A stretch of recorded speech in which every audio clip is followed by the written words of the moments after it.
Good morning, all of you. Today our topic is concept of process, the concept of geomorphic process.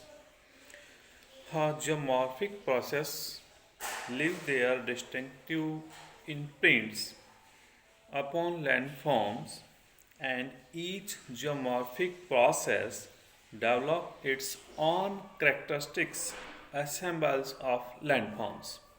यानी कि भावाकृतिक परक्रम सथल रूपों पर अपनी विशेष छाप छोड़ते हैं तथा प्रत्येक भावाकृतिक परक्रम स्वयं का सथल रूपों का विशिष्ट समुदाय विकसित करता है।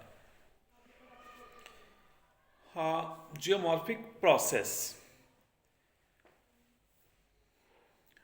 कुछ भूगोलवेता, कुछ भूआकृति विज्ञानवेता भूआकृतिक परक्रम, भूआकृतिक एजेंट इनको सेपरेट अलग अलग मानते हैं, बट ये बोथ आर सेम, ये दोनों एक ही हैं।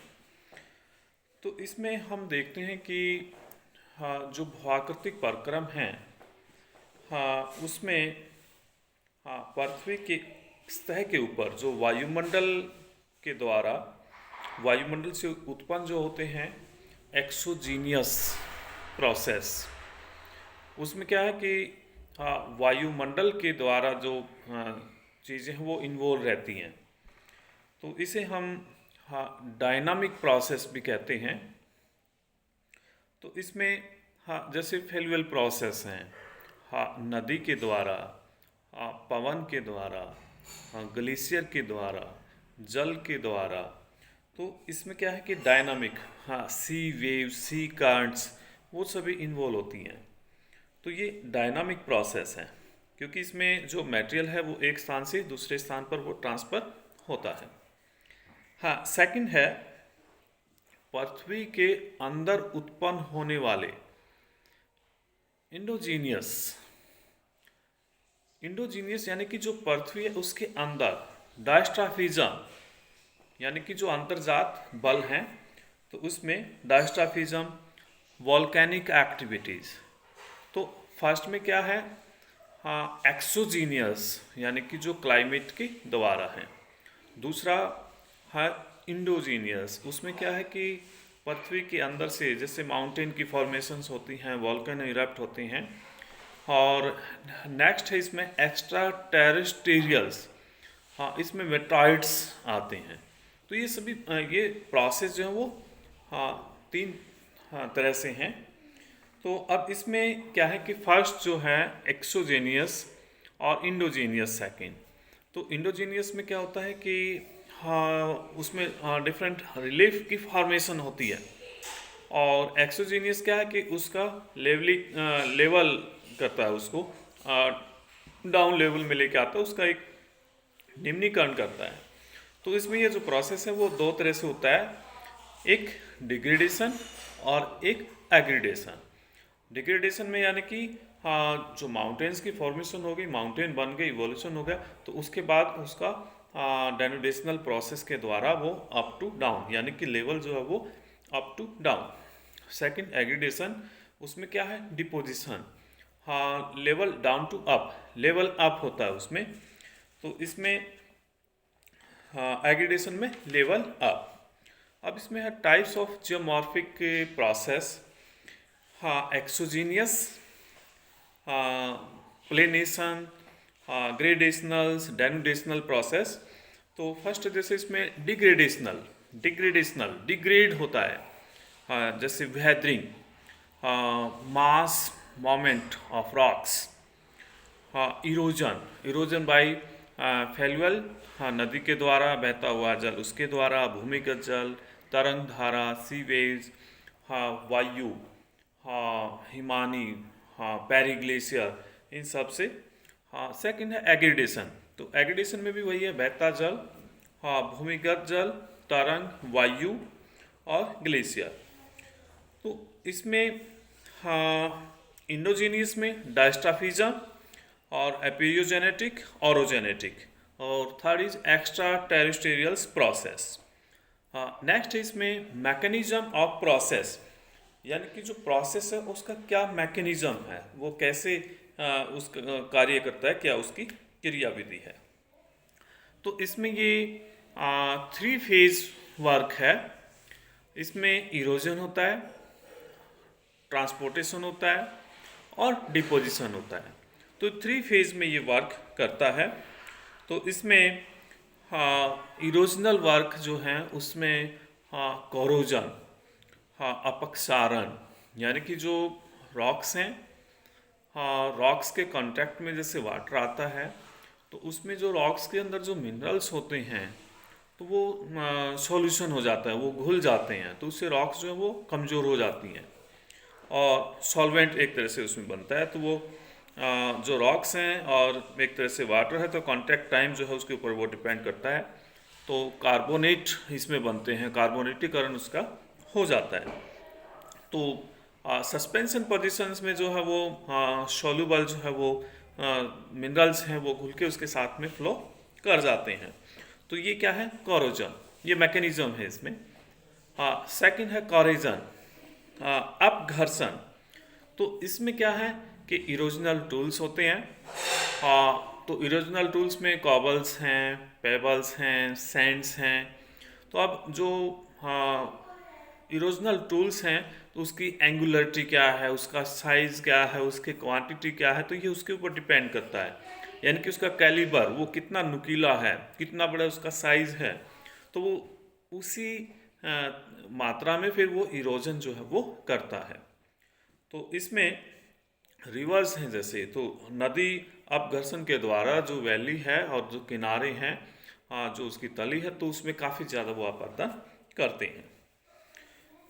फिर है जैसे अंडरग्राउंड वाटर, तो उसमें हम देखते हैं तो वहाँ पर कोरेजन जो है वो काफ़ी कम होता है, नगण्य हम कह सकते हैं, क्योंकि उसमें जो फ्लो है वो कॉन्टिन्यू फ्लो नहीं होता या उसकी स्पीड जो है वो कम होती है। नेक्स्ट इसमें है हमारा कोरेजन। कोरेजन में जैसे रिवर है तो वो पॉट होल्स जैसे बनाती हैं। पॉट होल्स में यानी कि जो टूल्स हैं वो जंप करते हुए जैसे चलते हैं, कॉबल्स हैं, पेबल्स हैं, तो वो इरोजन जैसे एक स्थान पे इरोजन हुआ तो वो वहीं पे सर्कुलेशन बनेगा और वहीं पे वो उसको काटना शुरू कर देते हैं और वो काफ़ी बड़ा वहाँ पे हॉल्स बन जाता है, पॉट हॉल्स। फिर जैसे ग्लेशियर हैं, तो ग्लेशियर भी कोरेजन जैसे करते हैं, तो वो उनकी स्पीड के ऊपर डिपेंड करता है। स्लोप ग्रेडियंट जो है वो क्या है, तो वो जो नेचर ऑफ इरोजन है उसके ऊपर उसको वो कंट्रोल एक तरह से उसके ऊपर वो डिपेंड रहता है। अब ग्लेशियर है जैसे उसकी स्पीड कम होती है तो वो वहाँ पर वो काफ़ी इरोजन ज़्यादा नहीं होता है। Third one is hydraulic action. Hydraulic action में क्या है कि प्रेशर, पानी जो है उसका प्रेशर, जैसे सी वेव्स हैं तो रिवर्स हैं, तो उसमें जो प्रेशर होता है पानी का, तो इसमें तीनों ही चीज़ें इसमें मिली होती हैं। इसमें कोरोजन भी होता है और कोरेजन भी होता है और हाइड्रोलिक प्रेशर भी होता है। क्योंकि जो वाटर है, रॉक्स हैं, वाटर के कांटेक्ट में जैसे रॉक्स आएंगी तो वहाँ पर प्रोसेस इरोजन का शुरू हो जाएगा, वेदरिंग जो है वो शुरू हो जाएगा। जो रॉक्स हैं उसमें जो मिनरल्स हैं वो घुलना शुरू हो जाते हैं। सेकंड, फिर जो टूल्स हैं जैसे इरोजनल टूल्स, वो भी अपना वर्क वहाँ पे करते हैं। और थर्ड जो है वो कि जो प्रेशर है, प्रेशर के द्वारा जो रॉक्स हैं उस पर जब प्रेशर आता है तो वो टूट जाती हैं। नेक्स्ट इज एक्ट्रीसन, सन्निघर्षण। इसमें जो टूल्स होते हैं इरोजनल टूल्स, तो वो आपस में भी जब फ्लो करते हैं, जब वो बहते हैं, ट्रांसपोर्टेशन जैसे अपर्दन होता है, तो उसमें आपस में भी वो टकराते हैं और वो टूटते रहते हैं। Next deflation. डिफ्लेशन जो होता है वो विंड के द्वारा होता है। तो इसमें विंड जो है वो ज़्यादा हाइट तक नहीं, ऑलमोस्ट 182 सेंटीमीटर तक इरोजन करती हैं। तो सरफेस के साथ में इरोजन ज़्यादा होगा, जैसे जैसे हाइट बढ़ेगी तो उसमें इरोजन कम होता है। तो जैसे मशरूम शेप होती है, तो मशरूम में क्या है कि नीचे इरोजन ज़्यादा होता है, अपर जो पोर्शन है वहाँ पर इरोजन कम होता है। तो वो रॉक्स जो है वो बेसिक जो रॉक्स हैं वो बनी रहती हैं। तो डिप्लेशन में क्या है कि जो टूल्स हैं, इरोजनल टूल्स हैं, तो वो बिग साइज़ के हैं, तो वो जंप करेंगे, प्रेशर आएगा तो वो जंप करेंगे। तो उसमें जब वो जंप करते हैं तो उससे वहाँ पर होल्स बनना शुरू हो जाते हैं और वो सर्कुलेट होते हैं फिर वहाँ पर। तो वो काफ़ी ज़्यादा इरोजन जो है वो हो जाता है और कई बार काफ़ी डाउन सी लेवल तक तो ब्लो आउट बन जाते हैं। तो वो डिफ्लेशन है। हाँ, नेक्स्ट इसमें जो प्रोसेस है पेरिग्लेशियर। पेरिग्लेशियर्स मीन्स नियर टू ग्लेशियर, जहाँ टेम्परेचर जो है वो काफ़ी डाउन रहते हैं, 0 डिग्री के आसपास। हाँ, जो लैंड है वो जमी रहती है। तो उसमें उस जमाव के कारण हाँ फ्रीजिंग होता है और डीप फ्रीजिंग होता है। तो फ्रीजिंग डीप फ्रीजिंग में वहाँ पर जो प्रोसेस होता है उसमें डिफरेंट डिफरेंट लैंडफॉर्म्स वो बन जाती हैं। जैसे कांजली फ्रैक्शन। कांजली फ्रैक्शंस में क्या है, फ्रीज हुआ, डीप फ्रीज हुआ। तो डीप फ्रीज यानी कि टेम्परेचर राइज हुआ तो उसमें वाटर कन्वर्ट हो गया लिक्विड में, और फिर वो टेम्परेचर जैसे डाउन हुआ तो फ्रीजिंग हुआ। तो उसमें रॉक्स के ऊपर प्रेशर आएगा, रॉक्स जो है वो ब्रेक हो जाती हैं, टूट जाती हैं। हाँ, सेकंड इज कांजली फ्लैक्शन।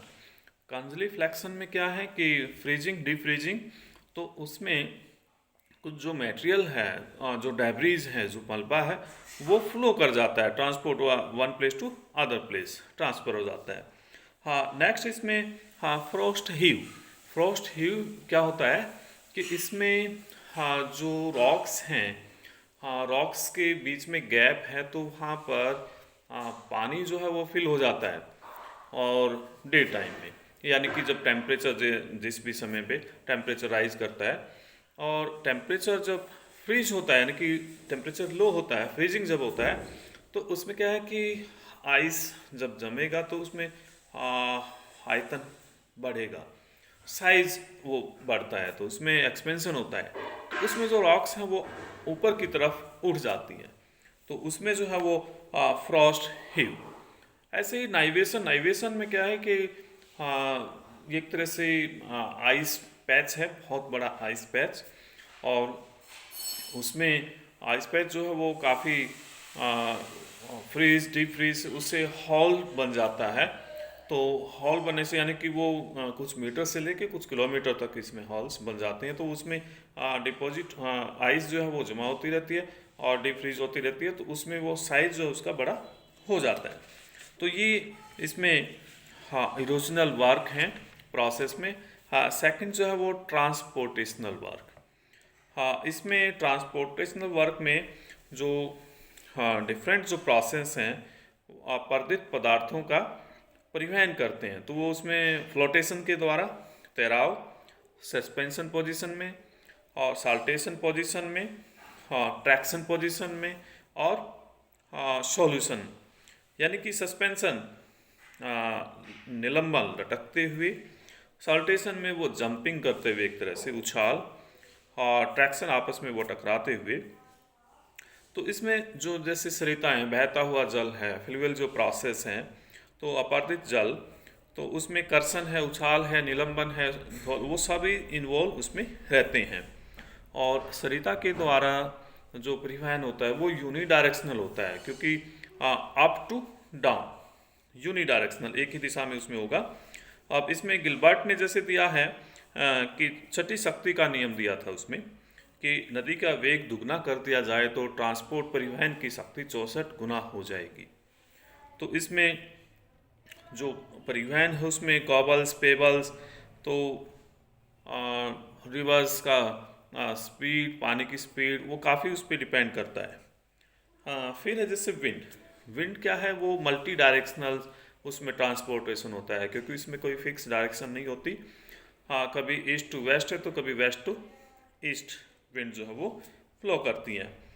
तो उसमें ट्रांसपोर्ट जो है वो काफ़ी ज़्यादा मात्रा में होता है, उससे डिफरेंट डिफरेंट इरोजन जैसे उससे, और फिर डिपॉजिट जैसे होता है तो डिफरेंट लैंडफॉर्म्स वहाँ पे बनती हैं। ऐसे ही फिर ग्लेशियर हैं तो वो भी यूनी डायरेक्शनल, एक ही डायरेक्शन में उसमें ट्रांसपोर्टेशन होता है। लास्ट है इसमें डिपोजिशनल वर्क, यानी कि जो इरोजन होता है उसके बाद ट्रांसपोर्टेशन होता है, फिर डिपोजिशन होता है। तो डिपोजिशन में क्या है कि जो सेडिमेंट हैं वो जमना, नीचे जमना शुरू हो जाते हैं। अब उसमें फेल्वल जो प्रोसेस है, नदी के द्वारा, पवन के द्वारा, ग्लेशियर के द्वारा, अंडरग्राउंड वाटर के द्वारा, सी वेव्स हैं उनके द्वारा। तो इसमें जैसे हम देखते हैं कि फेल्वल जो प्रोसेस है सरिता नदी के द्वारा, तो उसमें क्या है,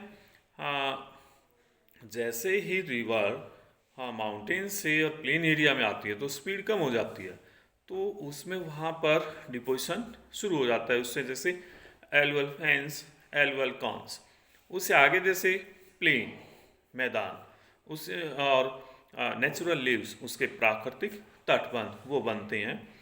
और आगे फिर जैसे डेल्टा बनता है लास्ट में, तो उसमें क्या है कि उसका एक तो सेडिमेंट की मात्रा बहुत ज़्यादा हो जाती है और जो स्पीड है पानी की वो काफ़ी कम हो जाती है, तो उसके ऊपर वो डिपेंड करता है।